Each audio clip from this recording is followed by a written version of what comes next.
Καλησπέρα σας. Σε αυτό το βιντεάκι θα ήθελα να σας πω κάποια κολπάκια τα οποία θα μπορούσαν να διευκολύνουν περισσότερο την επανάληψή μας στο μάθημα των νέων ελληνικών και ειδικά στο κομμάτι της θεωρίας που πιάνουν 35 μονάδες.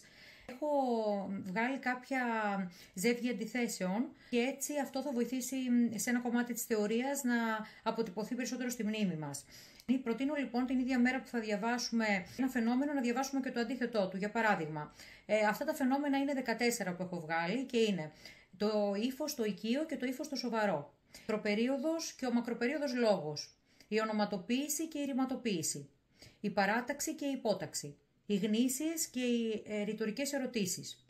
Το στοχαστικό και το αποδεικτικό δοκίμιο. Ο ευθύς και ο πλάγιος λόγος. Η επιστημική και η ιδεοντική τροπικότητα. Η δήλωση και η συνυποδήλωση. Η περιγραφή και το αντίθετό της η αφήγηση. Έχουν σχεδόν τα αντίθετα χαρακτηριστικά όλα αυτά που σας λέω. Η ενεργητική και η παθητική σύνταξη. Και τέλος όλα τα στοιχεία της υποκειμενικότητας και τα στοιχεία που συνιστούν την αντικειμενικότητα. Ο τρόπος αυτός, να βασίσετε δηλαδή το διάβασμά σας στα ζεύγη των αντιθέσεων, θα διευκολύνει πάρα πολύ το να αποτυπωθούν αυτά στη μνήμη μας και έτσι να κάνει πιο εύκολο το διάβασμά μας.